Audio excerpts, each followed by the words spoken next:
Are we ready? Okay. Good afternoon, everyone. I want to welcome everybody here and thank you for the time. We got a great presentation today from Fredericton Capital Region Tourism, and we look forward to that. So it's 4:02, and I'd like to call the meeting to order. I need an approval of the agenda. I'll make that motion. I'll second. If you could just, when you make the motion, just say your name and then, and the same as the second, that way it makes it easier for us to. Paul Meunier, Ward 2 Councillor, Gage or Arcadia. Sheridan Mawhinney seconds, Ormocto. Thank you. All in favor signify by saying aye. Aye. Aye. Opposed by nay. Okay, is there any conflict of interest? Conflict of interest. Great. I think we'll start off with a roundtable introductions. I'll start right off. I'm Kevin Nicklin. I'm the chair of the Economic Expansion Committee and the mayor of the municipality of Grand Lake. Maybe John, you could go next. Hi, I'm John Smith. I'm the Capital Region Service Commission CEO, and thanks for joining us all here today. It's awesome. Okay. Don, you're next on my screen. My name's Don Fitzgerald. I'm the Chief Operating Officer for the Commission. Okay, and then looks like Kelly. Hello, I'm Kelly Shaw, and I run the show. No, I'm just kidding. I'm the secretary to the board. Thanks. But she does run the show. True. Yeah, I was going to say the same. Paul? Yep, Paul Meunier, Ward 2 Councillor for Arcadia, and I chair Arcadia's Economic Expansion and Tourism Committee. Sheridan? Sheridan Mawhinney, Deputy Mayor in the town of Ormocto. And who's next? Victoria? Victoria Green, Councillor for Nashwauk Rural Community. Okay, David? David Hayward, Mayor for Sunbury York South. Then I got Tourism. Hi, I'm Dave Seabrook. I'm the Director of Capital Region Tourism, and I'm here with Stacy Russell, the Manager of Fredericton Capital Region Tourism. All right, is that everybody or did I miss someone? I'm going to suggest that's everyone then. So I think we'll leave it right up to you guys, Dave and Stacy, and we're ready to be wowed. Well, I don't know if we're going to wow you tonight, but what John had said is he invited us to come in and have a conversation with you. So we don't really have a presentation, but I do have a slide that I'm going to ask Kelly to bring up and share with everybody that sort of gives you our approach to how we report metrics for essentially, the same metrics pyramid we would have to all three of our governance leadership, which is you at the Capital Region Service Commission, Fredericton City Council, and the Tourism Accommodation Hotel Levy Committee, all of which are our funders, but specifically to the Capital Region. So we look at it as how do we report our activity and our KPIs and our successes. So the first layer, the foundation of the pyramid, is our strategic plan. So as you know and remember, we have this strategic plan, a 3 to 5 year, and I say 3 to 5 year plan because the first 3 years are quite specific and the final 2 years a little less so, but moving out to over 5 years, what we're going to accomplish strategically within our activity as the Capital Region Tourism Service provider. So those plan deliverables, and they, for instance, in year one included incorporating the entire region under Life Well Crafted, the tourism brand. We went out and met with tourism operators in each of the communities We were looking to discover the stories of the region. We hired a tourism coordinator who you all know, I think, Rose Arsenault, doing a great job, we think. She was out and met with businesses yesterday. I think she met 8 businesses, not yesterday, on Friday, 8 additional businesses on Friday. We incorporated the Capital Region into our visitor guide. A number of, got all the regional tourism operators into our database. We added 300 operators into our database. We started investigating new opportunities for new experiences and in tourism lingo, product development in tourism and experiences and festivals and events. We began digital asset collecting. So we shot videos and and still shots from around the region to add those to our collection so that we could include them in marketing, which we did. We included all of the region into our marketing efforts, regardless of who the funder was. The Capital Region is reflected thoroughly throughout all our marketing. So these are all, and a variety of other things. Included the region in the training for all our visitor information center staff.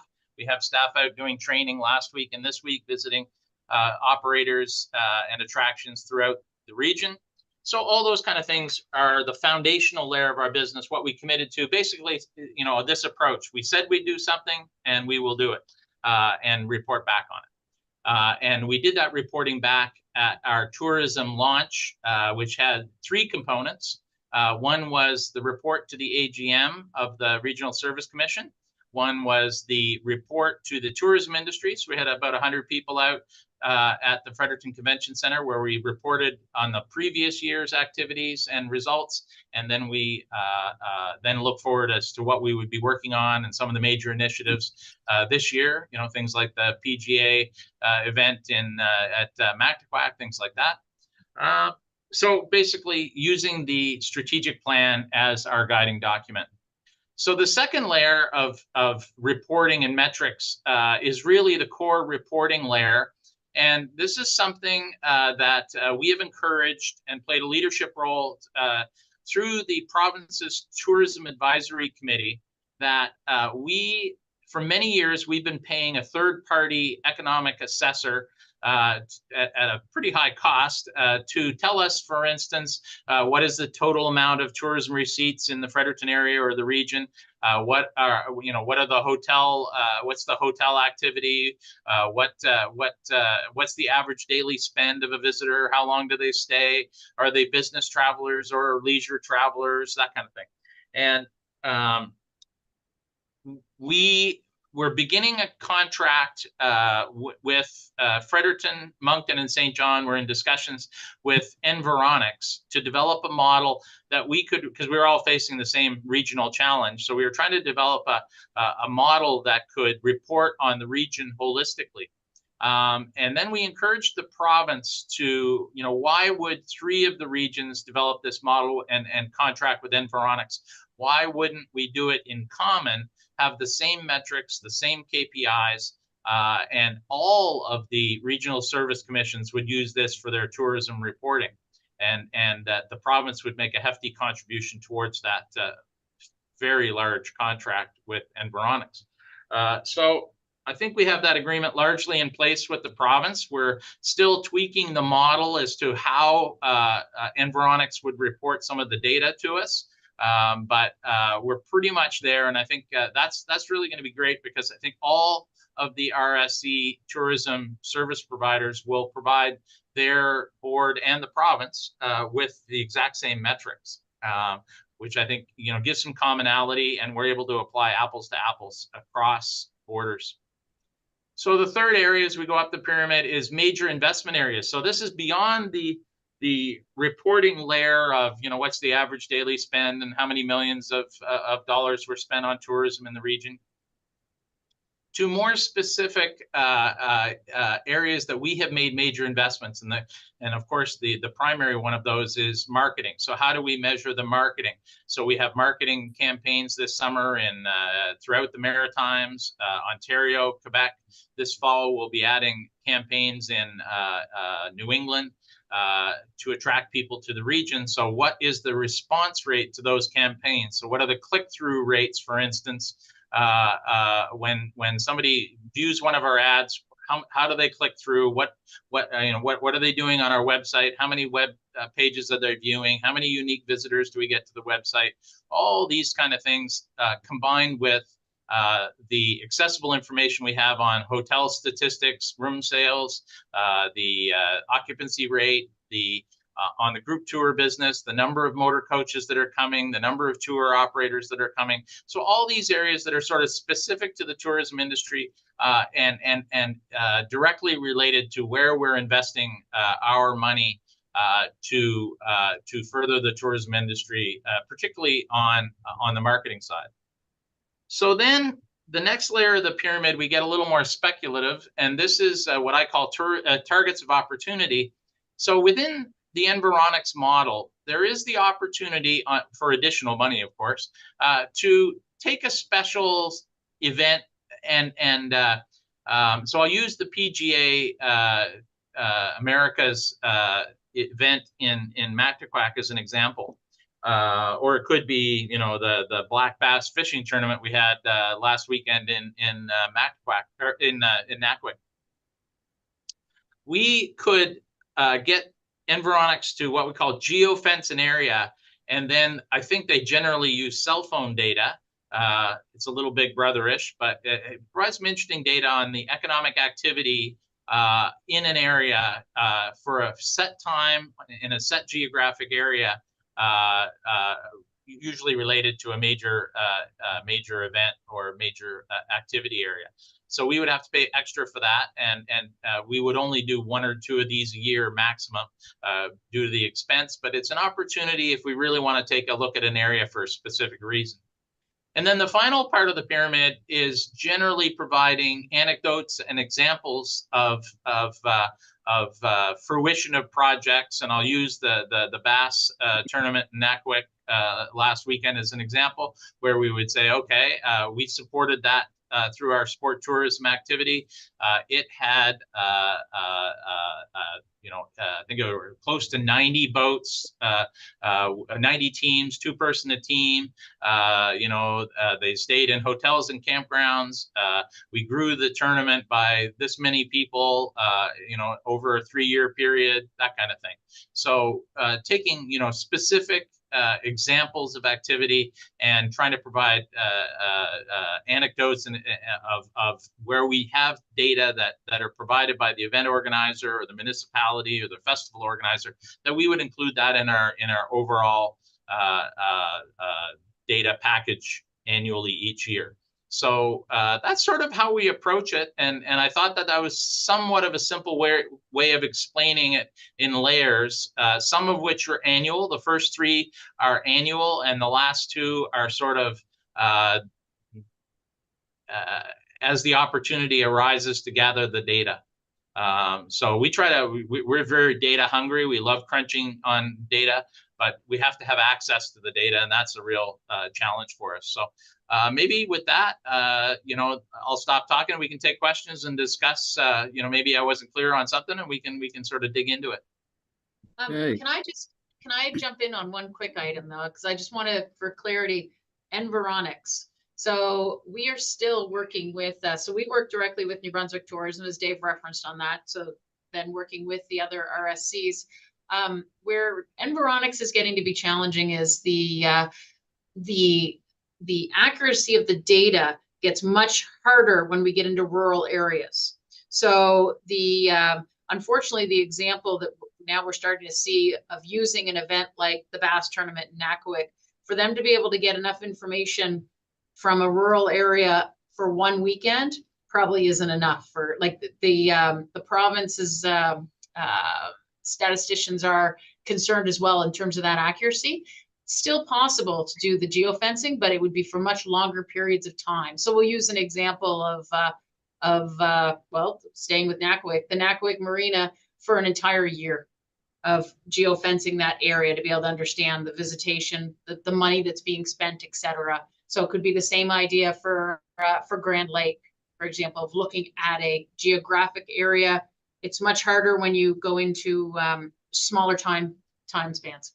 But it will, just to emphasize again, that's additional cost, and it will It's not, expensive. it will not be cheap. So it's not something we can do for every community all the time. So, but you know, when there's a specific opportunity or a specific project, we can take a look at it.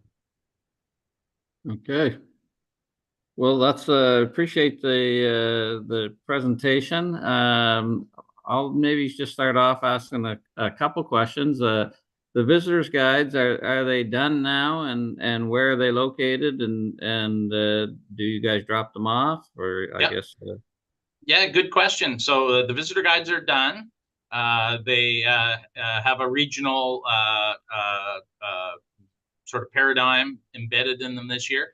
They've been printed, and our staff that we're currently training, we put on the road, and they will deliver them around the region and around, actually around New Brunswick, to, you know, for instance, the visitors, you know, visitor center that might be in Woodstock or Campbellton or the duty free, but also around the region. So they'll start showing up in local businesses, and we can deliver them to municipalities as well. So yes, so absolutely. So it will actually start this week. So our visitor information center staff started last week. They've been doing training.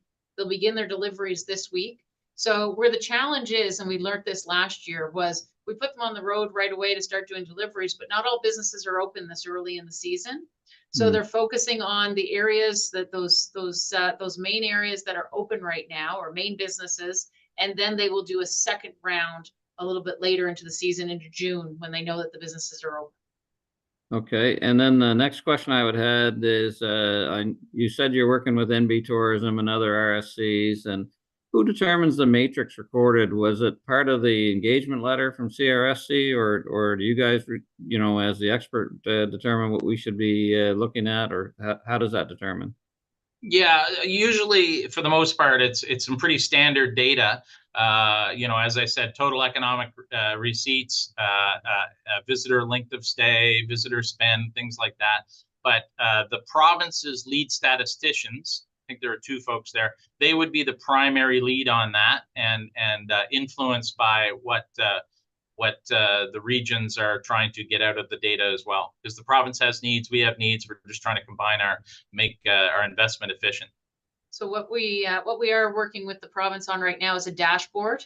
Unfortunately, we haven't. It's not a live dashboard yet. So now that won't actually give you the economic piece to it. That's going to give you the visitation based on each of the communities within the RSC. Also, where are the visitors coming from? The financial piece to this is obviously the much more challenging piece, and it's what we're leaning on the province for, to be able to help. We want something consistent that's used, the exact same formula is used across the region. So at this point, in working with New Brunswick Tourism, they're waiting for StatsCan results to come through in July. Then they'll feel much more confident in the number that we're going to use. Yeah, so maybe so there's StatsCan starts with the biggest, widest package of data. And then within that, there's what's called the Canada Travel Survey, which is sort of the base data that everybody uses. Then that's broken down at the provincial level. And then what we're trying to do is break it down at the regional level through the province with Environics. So it's a complicated stats package. And we used to have a company called Tourism Economics for the last several years that Stacy had hired and contracted to give our third-party economic report. And we would stand in front of everyone and say, oh, tourism's worth $325 million in the Fredericton area. Well, what Stacy's describing as the challenge is, one of the things that happened is when they came back to us and they said, okay, the first cut of the Environics cut that number in half. And at the same time, we knew that our hotel sales had gone up by, I think it was 9.8%. So the numbers weren't making sense. So we set that back to the province. The province worked with the Environics. Another number came back and it was higher. And we said, well, it's getting closer, but it's still pretty off, given that we had an almost 10% increase on the hotels. So they're getting narrower and narrower on the discrepancies. And we need to get to our comfort level before we publish those. But there will be sort of a resetting of a baseline. And this is really what's important. We just want to make sure we get it pretty accurate before we start riding this horse. But it'll reset the baseline. And then, you know, to be really, you know, totally transparent with you, it's a baseline. I wouldn't bet my life or my house on the fact that it's 325 million. But if it's 300, if the number is consistent in its methodology and the next year is 340 million, then what we can be confident in is the marginal increase, or at least that there has been an increase. So I don't think there's any statistical package on earth that could give you an accurate total economic revenue, but what it can give you is a consistent baseline that you can then judge against as you move forward. Sorry, that was a long, complicated answer, but it's a complicated thing that is, quite frankly, well beyond our knowledge. Yeah. Okay, and then the last question or statement I guess I would have is that a lot of municipalities like ourselves are doing things to track traffic and what's going on. And for us, we always are cognizant of camper season down here. So we noticed that on this particular past weekend, our traffic increased 3 times. So we know our summer population is pretty much triple what our regular season population is. So it might be that we can help funnel some data to you guys in some ways that might help you. And It's super helpful. We take whatever data we can get our paws on that's indicative. One of the things I'd be interested in a piece of data like that is that repeated traffic, or is it one time move your camper onto the site for the season traffic? You know, that kind of question. That we won't know that till next weekend. Right, So, right. You know, Yeah. but it is, we see it every year. It's kind of recurring, and then it settles down somewhere, you know, the holiday weekends, it could even be more. But every year from that long weekend till the till school goes back in there, Labor Day weekend, you can see the lights go dim. So for us around the lake. But Mary, can I ask you a question? Because this is a fascinating piece of data that you are the only municipality, only person I've ever heard be able to articulate it. Is this a traffic count on a bridge or something? Is that how you're getting that data? just the bubble, you know, they put the bubble across the road, and as you run over it counts. And so we just, you know, we'd like to know when for our grocery stores, for banks, for everybody, you know, that it's going to be an increased volume coming into our community. So that's what we Very look at. interesting. Yeah. That's great. So, That's great stuff. Yeah, not that I was stalling, but I haven't seen anybody's hand go up, so I was asking questions. But does anybody else have a question? Okay, Paul, I seen you just put your hand up. Yeah, well, first of all, congratulations to Fredericton Tourism. I attended the event a few weeks back, and I thought there were a lot of great information there and a lot of positive stories to be told. One of the ones that we're particularly interested in here in Arcadia, of course, is the Paddle Network. We're currently doing inventory on all of our water access points or potential water access points so that we can align with the details that you will be presenting. And that leads me to my question: when do you think we'll have an update on the network and sharing with the public? Yeah, so on the Fredericton side so I've tried to, this is where wearing multiple hats gets a little complicated. So we're going to present to a committee of Fredericton Council what I've split the initiative into 2 aspects to distinguish the regional piece from the Fredericton piece, where we're doing municipal earth moving. So the municipal earth moving piece about us punching, access points to the rivers, that we're going to call the River Access Initiative. And I'm presenting that on Thursday at noon hour for the very first time in public. And then I'm going to reference that it's part of a broader initiative to develop a regional paddle network. The way that I personally like to work is that we do some spade work, and we sort of get a bit of a running start before we announce things publicly. But I think that in terms of it being fully manifested in a way that people can visualize, so we're going out meeting. We've met with a lot of municipalities. Those that have an interest in this are moving forward and identifying launch sites. Then we're starting to try to map out the routes. So, for instance, Stacy doesn't even know this because she was on vacation last week, but I met with a fellow that runs the Paddle New Brunswick Facebook page and website. His name's James Donald, and I hired him on a contract to specifically map out a series of routes in Arcadia and do a series of videos to get our head around the opportunities in the Arcadia region. We've been up in Grand Lake. We think we've got a pretty good sense of what's going on there. Obviously within the Fredericton area. So we're starting to map this out. This fall, one of our digital specialists who's on mat leave right now comes back, and one of her first assignments is to start getting her head around a website.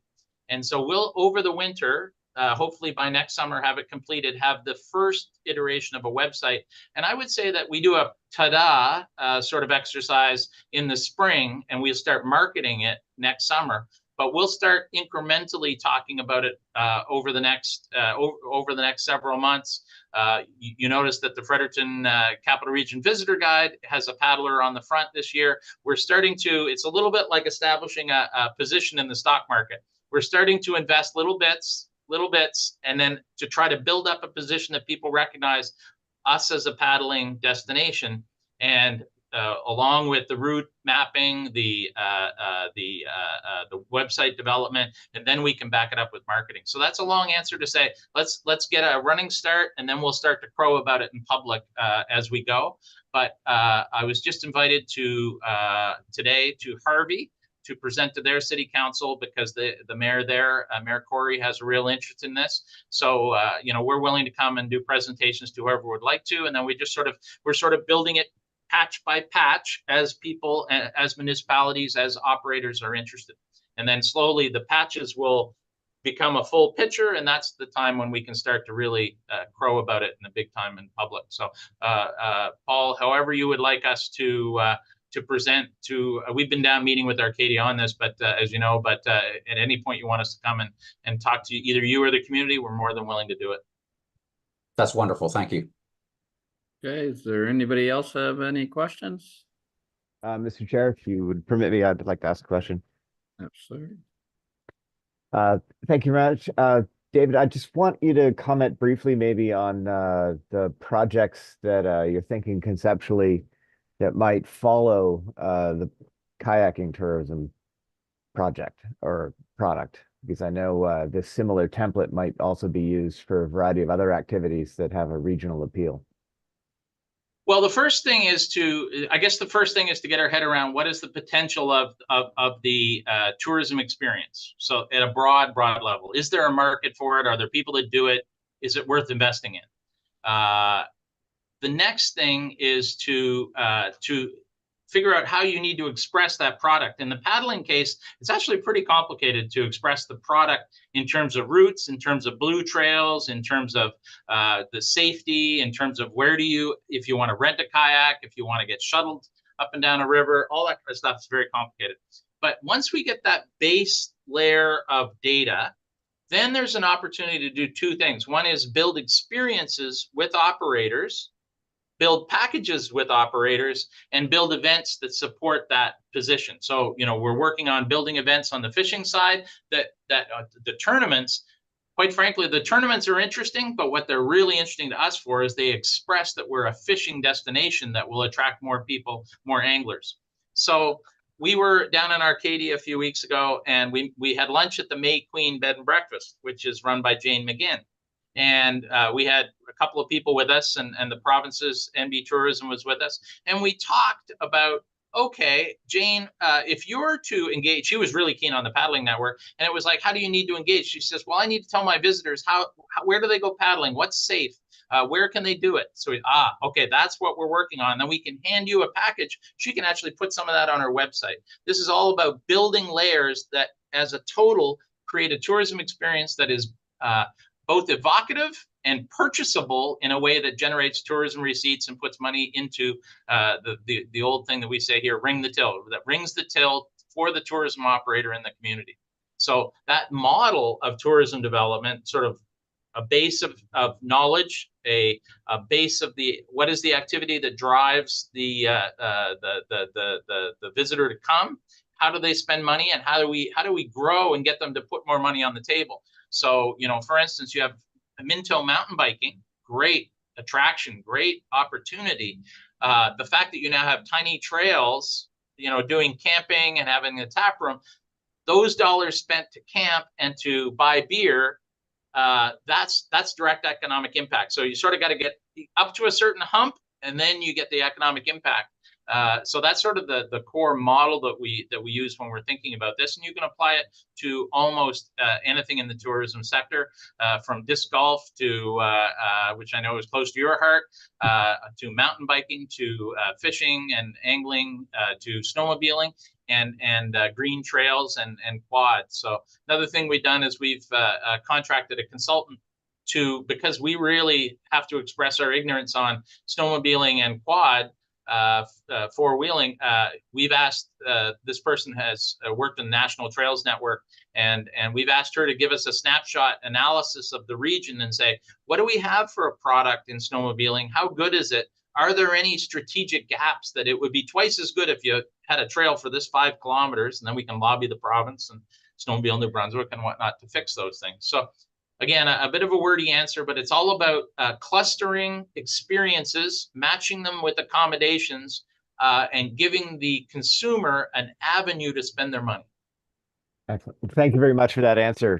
There's many layers of complexity here that I'm not familiar with, because when I go kayaking, I just come home at night, right? Yeah. So, I mean, there's all those other layers that I'm certainly missing. I appreciate your comments about fitting in other activities as the model permits over time. I think it's going to be really neat. We fast forwarded 10 years, we'd have models for almost all of the activities that resonate in those ways that you've described. Exciting times. Thank you. Thank you, Mr. Chair. Thank you. Does anybody else have any questions? No, I guess that's good. Well, listen, I really appreciate your time, and we've all seen Rose around, and Dave, I'm glad that you made it down to paddle our rivers.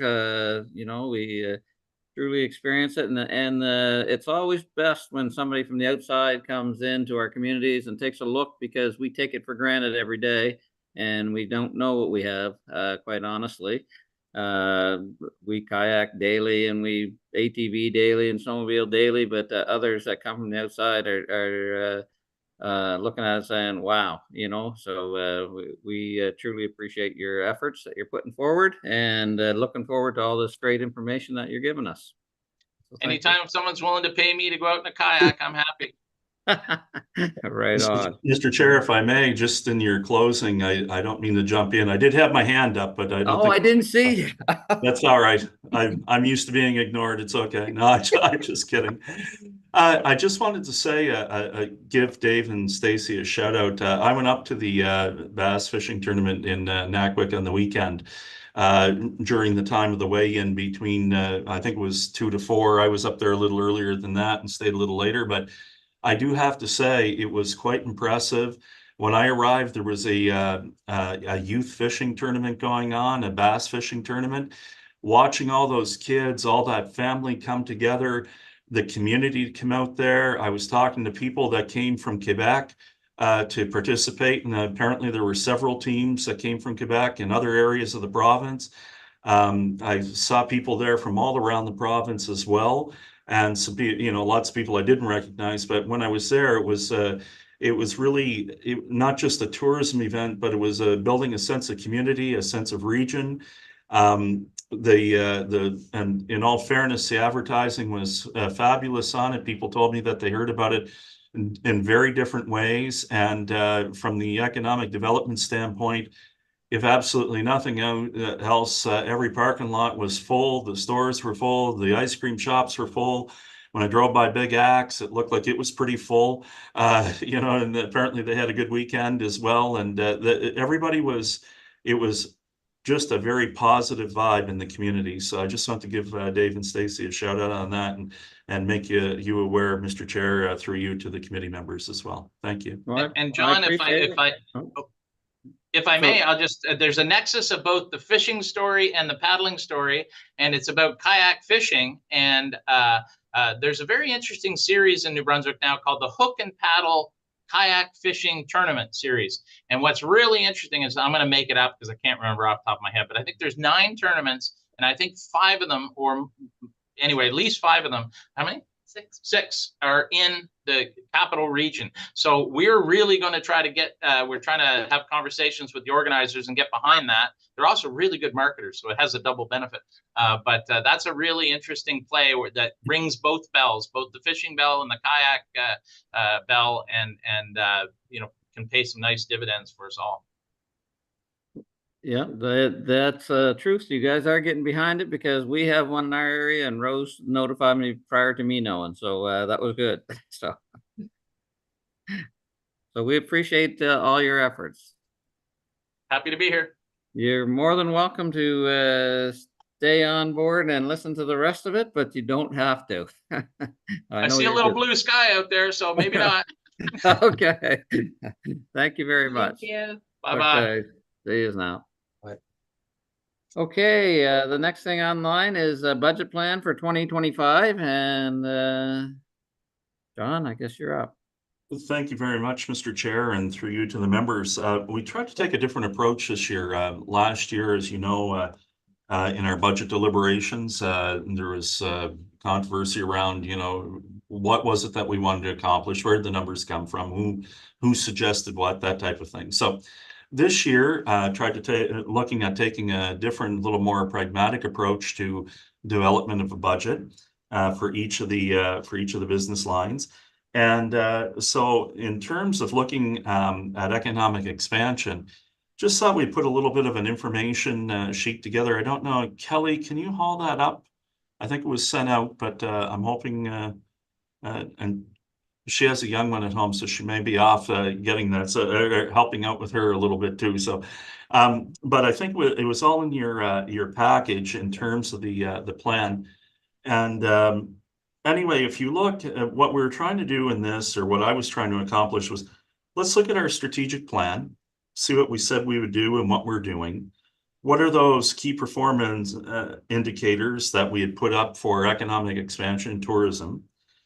But then we look at the committee actions to date, in terms of regional economic expansion, and we've got our terms of reference, we've engaged Ignite, we have engaged our capital region tourism. And then we started hearing these, receiving presentations. And all of that to be said, as you know, or I hope you know, our work plan was accepted by the board. So we have our work plan, which Kelly has up there right now. And we're looking at this, and there's a lot on that. We're looking at an agriculture initiatives in August, and in June, in the June meeting, I'd like to talk further about the budget plan.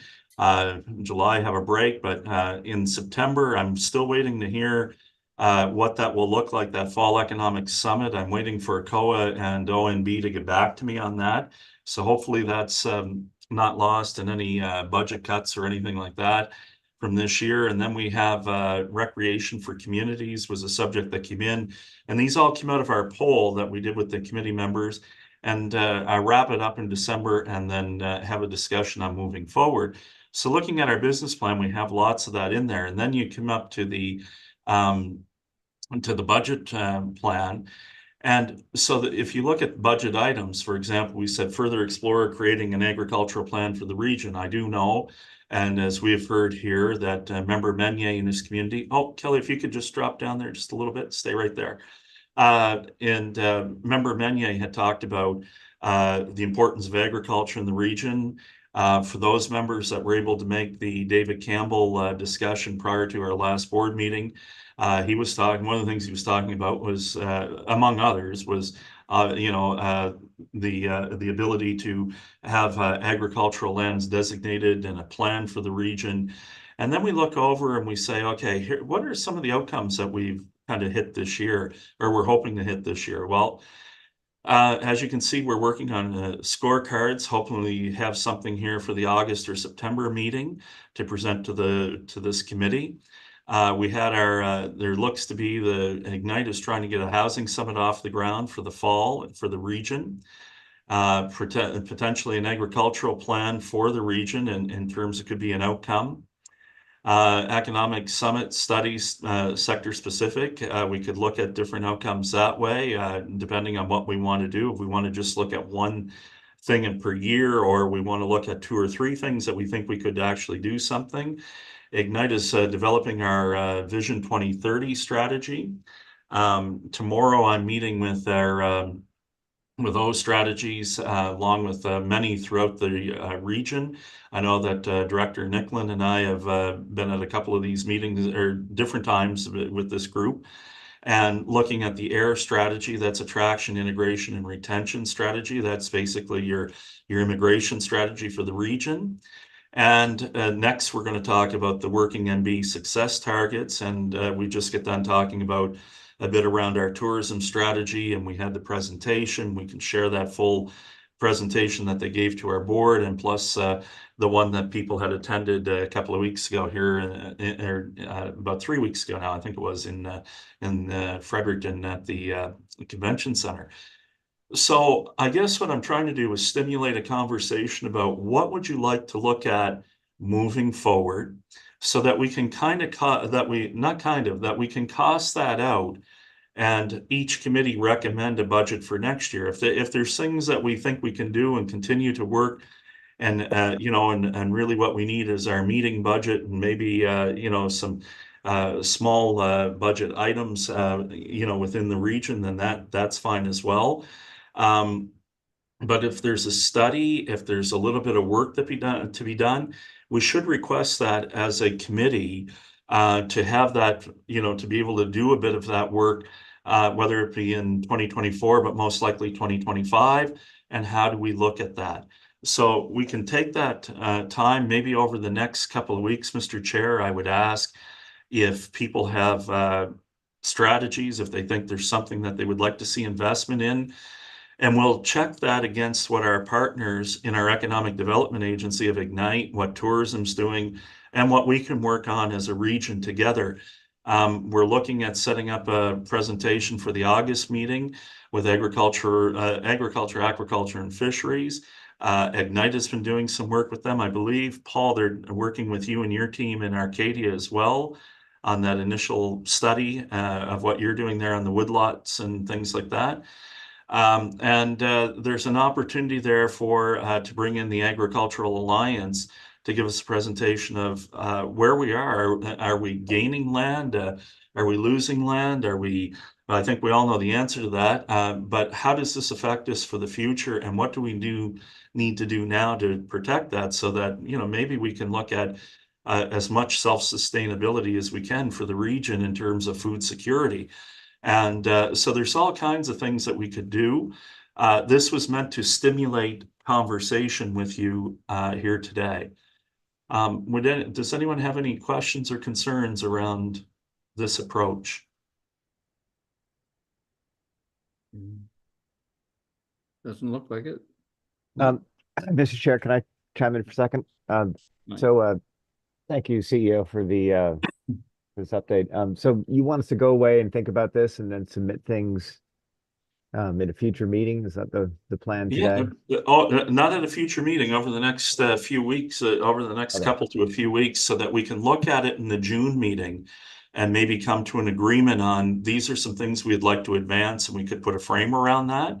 Mm-hmm. And what I'm looking for in that frame is really around budget, so that we don't, so that when we present this and Mary Kay and her team develop our budget, which is in the development phase, starts now and has been for a little bit, look at that and say, okay, well, where did this come from? Where did the desire to, have a look at, and I'm picking on the agricultural study just because it's quite topical over the last several meetings and things that we've had. It seems to be something that keeps popping up, if you will, on the radar.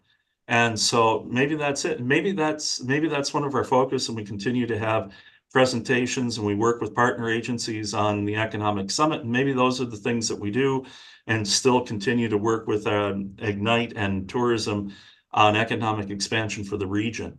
But it's just trying to, I guess, Member Erickson is just trying to get that, where do we want to go? What does that look like? What are some of those bigger things that we want to do?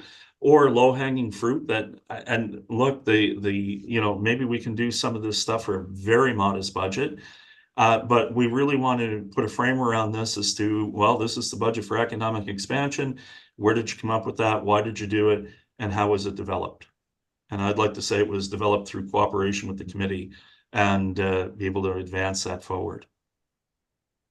Thank you for that. I presume as well that things like the Vision 2030 and the air strategy and our tourism strategy, they're going to eventually be presented to either the committee or the board in such a way that there's a short and medium and long-term strategy embedded within them. Absolutely.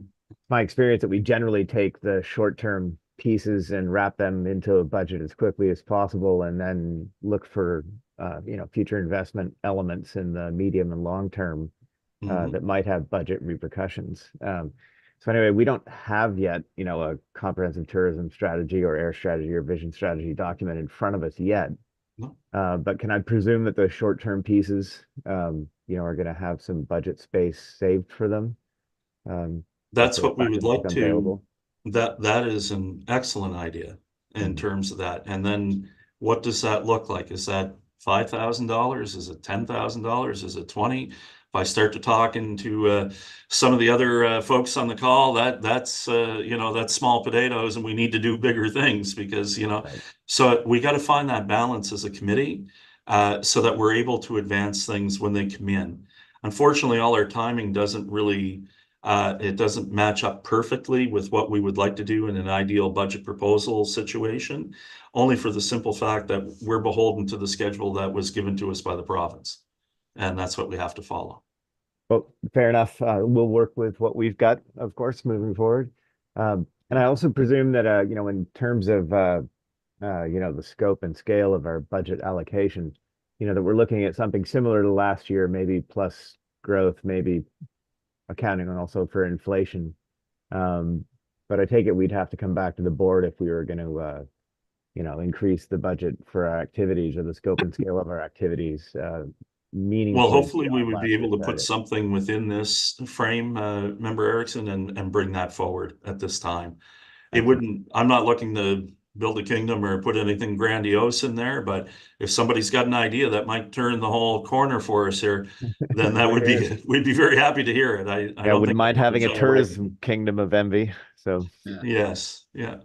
And, But I mean- and I guess if you get that put that in the budget, then that all goes to the board pre-approved anyway. So then Absolutely. that would be the process.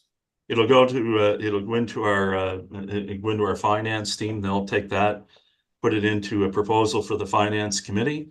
Right. The committee will advance their budget, but I'm hoping to have a budget based that is developed out of conversations with the members of each of the committees. And then that way it's a team budget. It's not a staff budget or a budget where it came from the province or something else.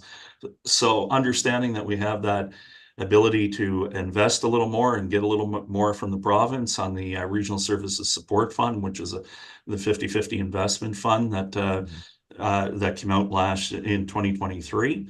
And so for every dollar we put in, we can pull a dollar out in the next budget cycle. So, it is that way we do have a pretty good partnership with, in all fairness to the province, with them to at least meet us halfway on that. Is it perfect? No. But at least it's a good step. and one more thing, Mr. Chair, if you permit me. We heard today from our tourism providers that some of the services they provide are exceptionally valuable, but also expensive, like the geofencing piece. And as much as I love the power of that idea, I don't love the expense that they alluded was part of it. So I trust staff are going to at least push back or quantify on some of our asks as they determine, what the cost and time required is going to be. Yes, and that would come back to this committee before we ever advance anything nice. in order to make that happen.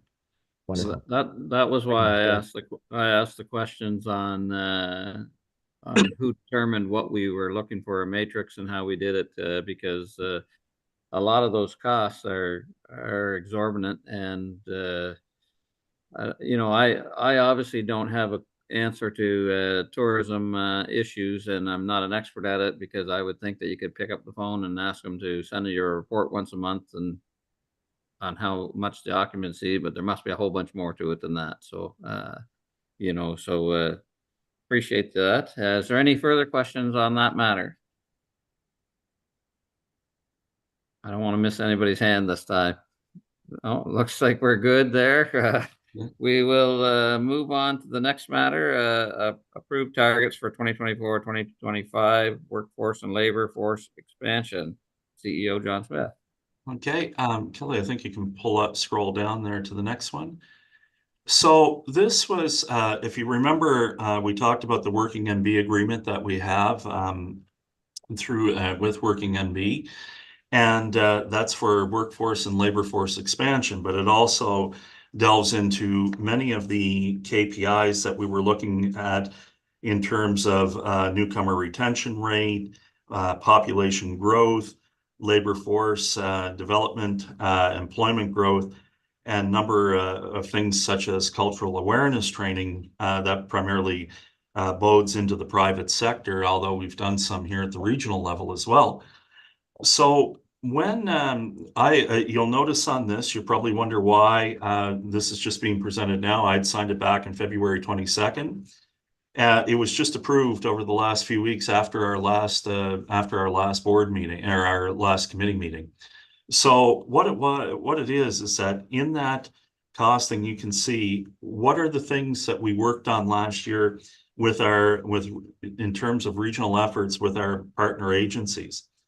And if you look in this, mentoring, coaching, and programming hours, well, there was 2,129 hours. We can even give you much more depth on this, but that was with our workforce, newcomer retention, our local immigration partnership in terms of that, what they call the LIP, skills development. I won't read it all to you, but over 7,000 hours on labor force connector programs, newcomer retention, integration programming, local immigration partnerships, 515 on investment, local market growth, startups, population growth, and workforce connector, and it keeps going down. This information report was developed with our partners at Ignite. 25% of the funding each year of their partner of the workforce labor force agreement, which was shared before in your packages, that in that agreement, 25% of the overall budget, in this particular case, $197,000 for this year, $795, they have to come up with targets in terms of how we would do this. So if you remember, Mr. Chair, I believe it was the February meeting when I talked about, I'd asked or mentioned, and everybody agreed that for year one, I would work with Ignite to set the targets and have them, report back on them in year two, possibly as part of our scorecard. So what they were looking at is our targets, and I asked them to be very, this is not I guess I'll say safe or conservative, if you will, in their estimations, because you want to put realistic targets in there. So on population growth, if you look at, Kelly, if you could scroll down to page 2 there, please. So if you look at this population growth at 2,500 or 25% of that, so basically about $50,000, they're looking at their target include in this area would be 1,500 new people in 2024 leading into 2025. Newcomer retention would be 75% of newcomers remaining in the area. They put 15% of a weight on that. Labor force, number of people in the labor force, we had 79,000 as our target for 2024 and leading into 2025, and we put 10% on that.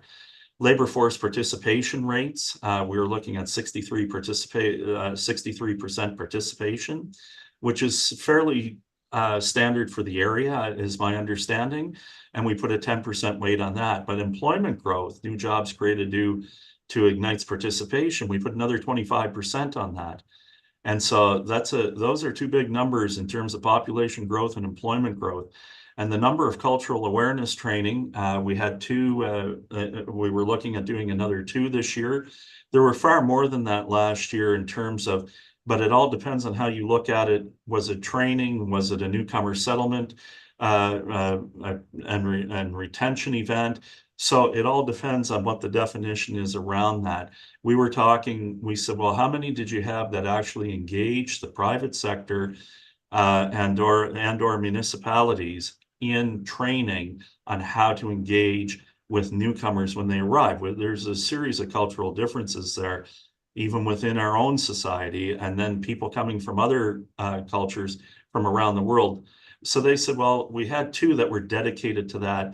And they said, well, we'll commit to 2, if not more, moving forward, but we want to see what the demand is, right? So we also have to have demand in order to have an event.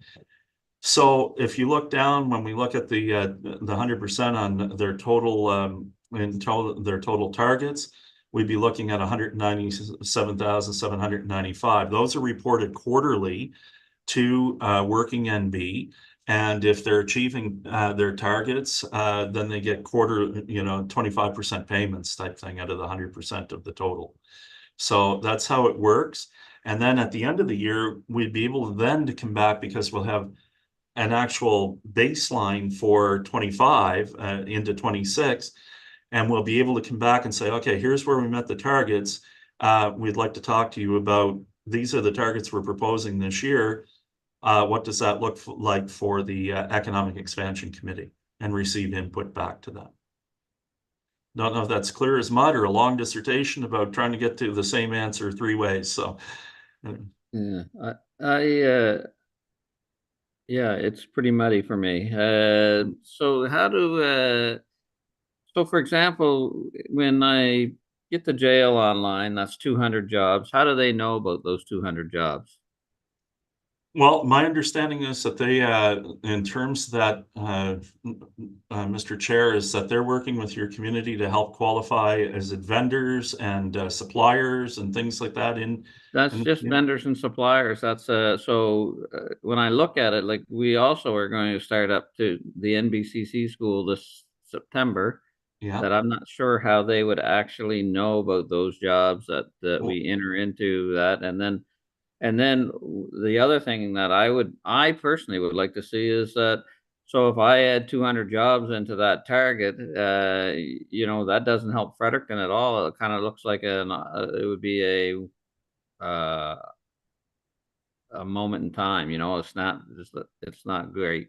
Yeah, they're all regional targets. So it's the entirety of the region, and looking at that in terms of how we do that.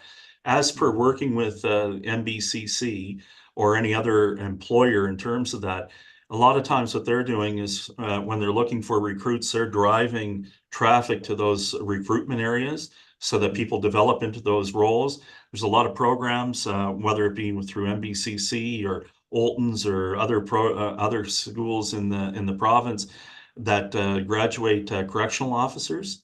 Yeah. And so they would be working to drive that traffic through, and to ensure that they have, to ensure that we're going to be able to help fulfill those employment propositions with you, whether that's working with PEDAL, whether it's working with NBCC, Working NB.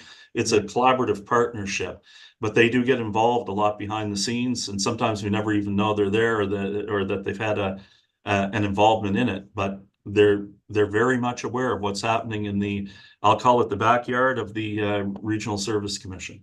I would think that it would be much easier in a rural district to make sure these are correct, but in a municipal like Fredericton, for example, I had a business in Fredericton that in the summertime I would go from 200 employees through the winter all year round to double or even sometimes triple that amount of employees in a very short period of time, and I never, to be quite honest, reported that to anyone other than my taxes I had to pay for WorkSafe or whatever. So I don't know how that information is generated at an accuracy state, but anyway, that's just my feeling. Don, do you have a question? Oh, you're on mute.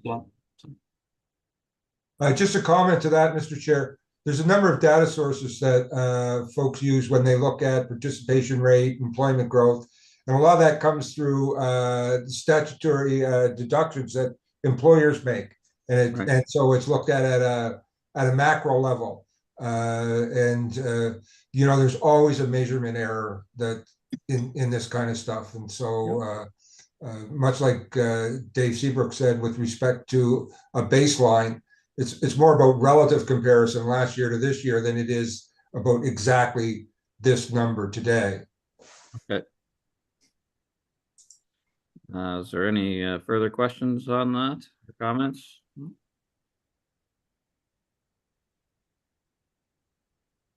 No, looks like we're good. Right. Well, Mr. Chair, in terms of that, we'll make sure that when we get around to the next scheduled meeting of target setting, that we have that conversation with Nosheen and her team. It's Nosheen Ali who leads that particular section and helps us develop these reports and provides the information for them. So I did ask, like I said, I went to them and said, look, 25% of your pay is riding on these targets being achieved. So you better get them achieved, and we'll work together from there. Perfect. Yeah, anyway, that's all I have to say on that one, Mr. Chair. Okay, thank you very much. Is there any other business that coming up that we need to discuss? Just, Mr. Chair, the July meeting, just to remind everyone that we'll take a break in July. I hope that's acceptable to the committee. If there is something that comes up that's urgent, of course, we'll meet. We can call a meeting on short order at any point in time, but we'll do that. And then our next meeting would be June 17th. So I would ask the members of the committee that between now and say a week out, and we'll send some dates out and reminders, that we get your proposals for potential work for next year to see what we can possibly achieve together to continue the good work and the momentum of what's happening within economic expansion. I think there's some really exciting things, especially when we look at that broad list of everything from, housing summits, possibly an economic summit. Hopefully this is going to happen. Agriculture, housing, vision 2030, air strategy, working NB success targets, and our tourism strategies. I think this committee should be pretty proud of itself. 1 year in the making here, and we've got we're actually not even a full year in the making, and there's been a lot accomplished by your hard work and by your direction. So I just want to say thank you on that behalf.